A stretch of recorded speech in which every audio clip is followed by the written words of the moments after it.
2G घोटाला मामले में डीएमके को फिर लगा झटका। सीबीआई ने कानिमोझी को किया गिरफ्तार, तिहाड़ जेल भेजी गई।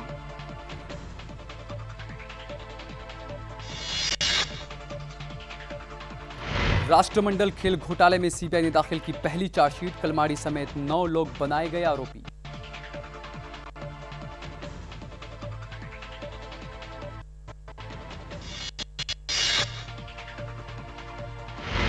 ममता बनर्जी ने संभाली पश्चिम बंगाल की सत्ता। राज्य की पहली महिला मुख्यमंत्री बनी। 37 विधायकों ने भी ली मंत्री पद की शपथ।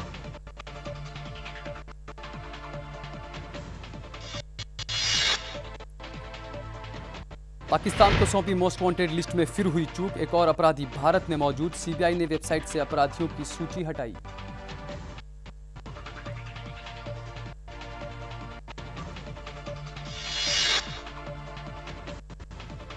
और फिलिस्तीन को समर्थन देने के बाद अमेरिकी इजरायली रिश्ते हुए तल्ख। नेतन्याहू ने अमेरिकी प्रस्ताव को ठुकराया।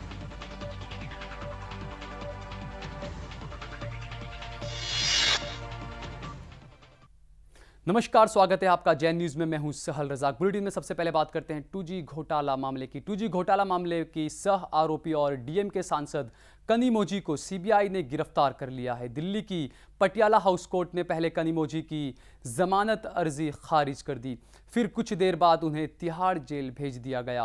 अर्जी खारिज होने के बाद कानिमोझी का कहना था कि उन्हें ऐसे ही फैसले की पहले से उम्मीद थी। कानिमोझी के साथ साथ कलाईगंज चैनल के एमडी शरद कुमार को भी सीबीआई गिरफ्तार कर चुकी है। कानिमोझी की गिरफ्तारी डीएमके के लिए सबसे बड़ा झटका माना जा सकता है, क्योंकि कानिमोझी डीएमके के सांसद तो हैं ही, लेकिन उससे बढ़कर वो डीएमके चीफ एम करुणानिधि की बेटी भी हैं। इस गिरफ्तारी से केंद्र में कांग्रेस डीएमके के रिश्ते तल्ख भी हो सकते हैं। सीबीआई ने कानिमोझी और शरद कुमार के खिलाफ राजा के साथ कथित तौर पर साजिश रचने के मामले में आरोप पत्र दायर किया था। सीबीआई ने कानिमोझी पर भ्रष्टाचार अधिनियम के तहत कलाईगंज टीवी के जरिए 200 करोड़ रिश्वत लेने का आरोप है। गौरतलब है कि शाहिद उस्मान बलवा की फर्म डीबी रियल्टी ने इस चैनल को 200 करोड़ रुपए की रिश्वत दी थी। कानिमोझी और शरद कुमार की कलाईगंज टीवी में 20% की हिस्सेदारी है, जबकि तमिलनाडु के पूर्व मुख्यमंत्री करुणानिधि की पत्नी दयालु अम्माल की इसमें 60% हिस्सेदारी है। हम आपको बता दें कि कानिमोझी को आज उनकी जमानत अर्जी पर आज फैसला होना था और अदालत ने फैसला सुना दिया है और कानिमोझी की जमानत अर्जी को खारिज करते हुए उन्हें 14 दिनों की रिमांड पर तिहाड़ जेल भेज दिया गया है। कहीं ना कहीं ये दोहरा झटका हो सकता है। डीएमके को एक बड़ा झटका माना जा रहा है डीएमके को, क्योंकि एक तरफ तो जहां पर वो डीएमके से सांसद है, वहीं दूसरी तरफ वो उससे बढ़कर डीएमके चीफ करुणानिधि की बेटी भी हैं।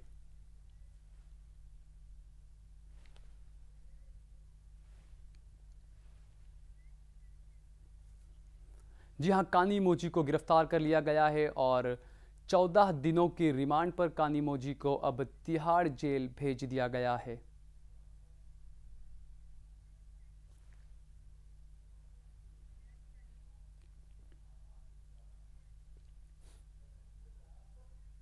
जी हां, कानिमोझी को 14 दिनों की हिरासत में तिहाड़ जेल भेज दिया गया है। इस मामले पर सीबीआई के वकील का क्या कहना है, आइए सुनते हैं।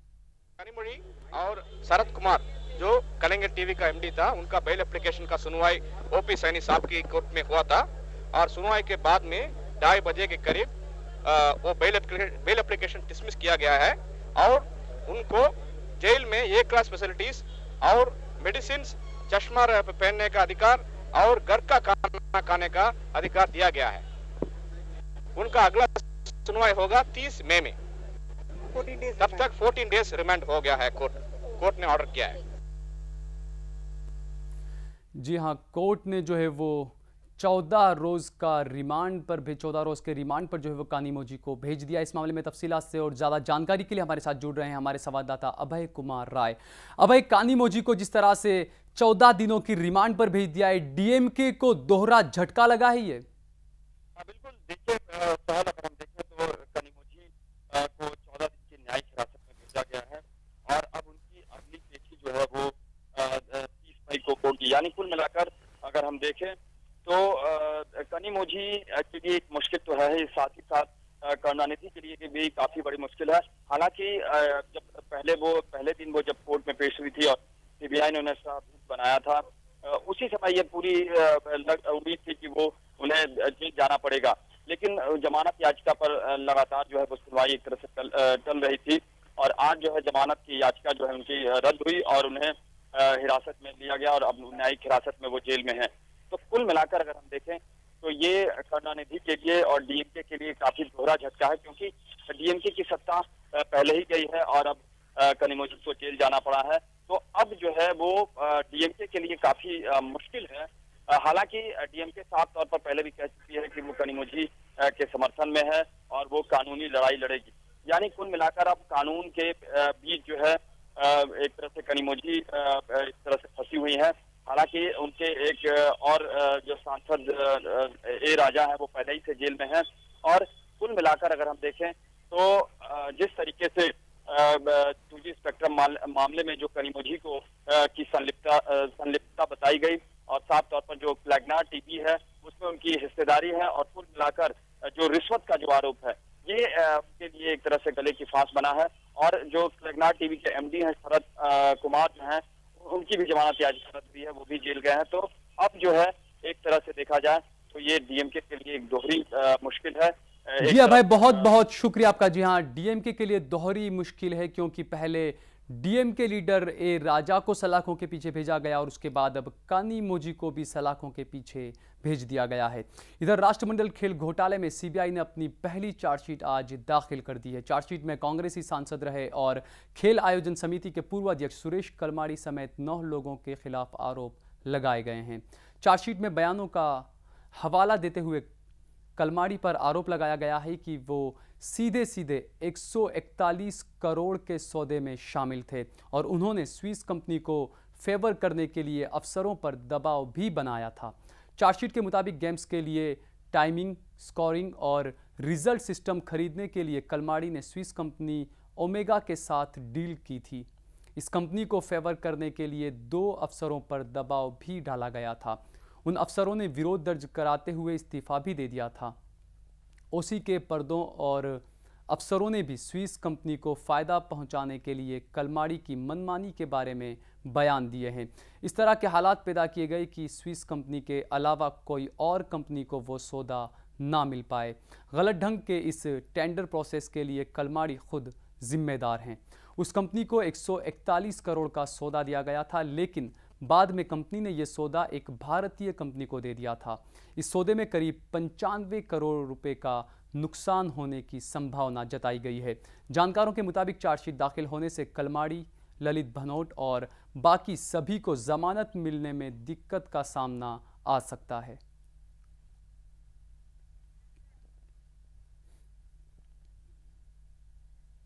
पश्चिम बंगाल में वामपंथियों का लाल किला ढहाने वाली ममता बनर्जी ने आज से सत्ता संभाल ली है। बंगाल के इतिहास में पहली बार किसी महिला ने मुख्यमंत्री पद की शपथ ली है।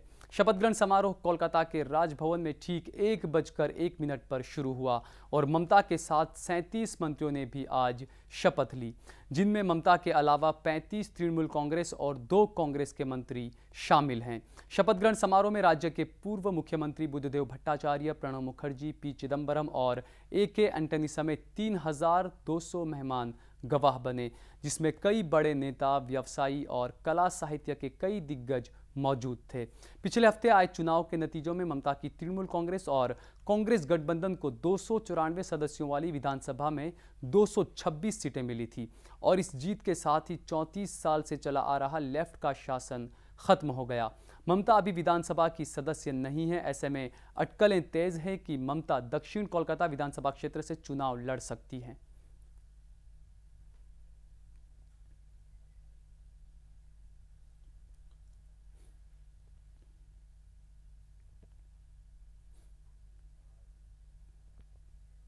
आइए एक नजर डालते हैं ममता के शपथ ग्रहण पर।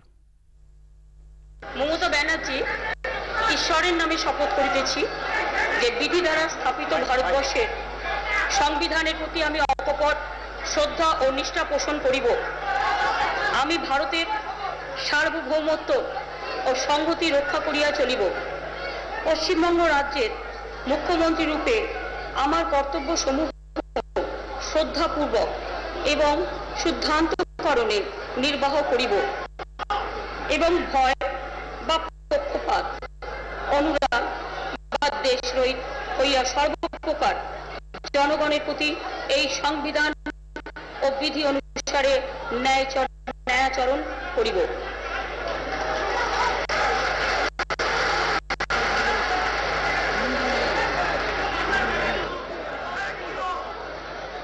আমি মমতা ব্যানার্জি ঈশ্বরের নামে শপথ করিতেছি যে আমার নিকট বিবেচনার জন্য যে বিষয় আনিত হইবে অথবা পশ্চিমবঙ্গ রাজ্যের মুখ্যমন্ত্রী রূপে যে বিষয়ে আমি অবগত হইব তাহা মুখ্যমন্ত্রী রূপে আমার কর্তব্য সমূহে যথোচিত নির্বাহের জন্য আবশ্যক না হইলে আমি প্রত্যক্ষ বা পরোক্ষভাবে কোনো ব্যক্তি বা ব্যক্তিসমূহের নিকট সঞ্চারিত বা ব্যক্ত করিব না।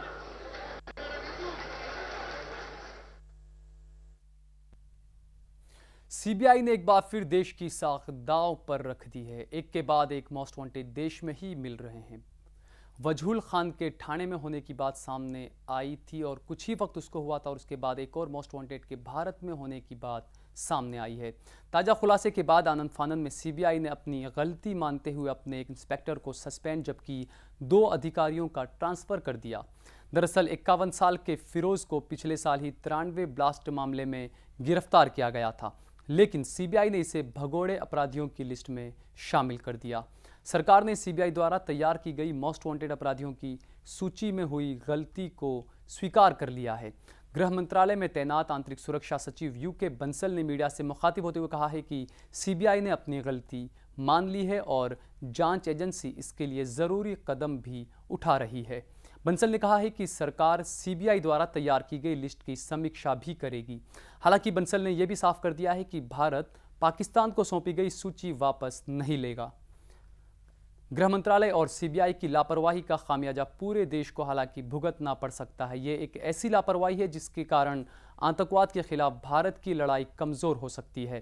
पहले तो पाकिस्तान भारत के दावों को गलत कहता था, लेकिन अब हो सकता है कि अंतर्राष्ट्रीय बिरादरी में भारत के किसी भी दावे को गंभीरता से ना लिया जाए। सरकार की इस गैर जिम्मेदाराना हरकत के बाद हुई फजीहत के बाद सीबीआई ने अपनी वेबसाइट से मोस्ट वांटेड की लिस्ट फिलहाल हटा ली है।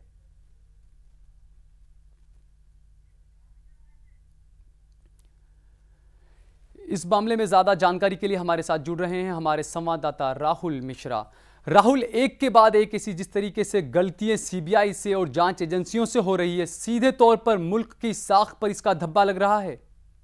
जाहिर सी बात है, यदि देखा जाए तो जिस तरीके से सीबीआई के यदि देखा जाए तो जो वेबसाइट है उस पर भी कहीं ना कहीं यदि नाम जो थे उसमें कई देखा जाए तो जो वांछित अपराधी हैं उनकी जो सूची जो सौंपी गई थी पाकिस्तान को, उसमें जिनके खिलाफ जो रेड कॉर्नर नोटिस भी दी गई थी उसको कहीं ना कहीं सीबीआई ने सूची को अपने वेबसाइट से अभी फिलहाल के लिए हटा लिया है। उसके बाद जो सबसे बड़ी चीज एक और है कि एक और ये देखा जाए तो इस पूरी की पूरी सूची की जो है कहीं ना कहीं की जा रही है और देखा जाए तो ये पूरा का पूरा कदम तब उठाया गया जब फिरोज अब्दुल खान नाम का एक जो अपराधी है जो कि मुंबई के आर्थर रोड जेल में बंद है।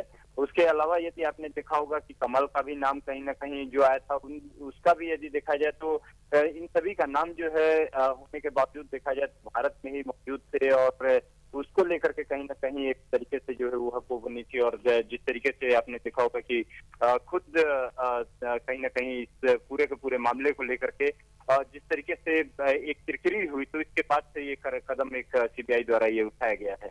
हाँ, लेकिन एक चीज जरूर ये है कि कहीं ना कहीं सवालिया निशान जरूर खड़ा हो गया है। कहीं ना कहीं जो इन्वेस्टिगेटिंग एजेंसीज हैं हमारे देश की उनके कार्य करने की शैली पर। जी राहुल, बहुत बहुत शुक्रिया आपका। फिलहाल लेते हैं एक छोटा सा ब्रेक के बाद लौटेंगे तो देखेंगे कुछ और खबरें। देखते रहिए जैन न्यूज़।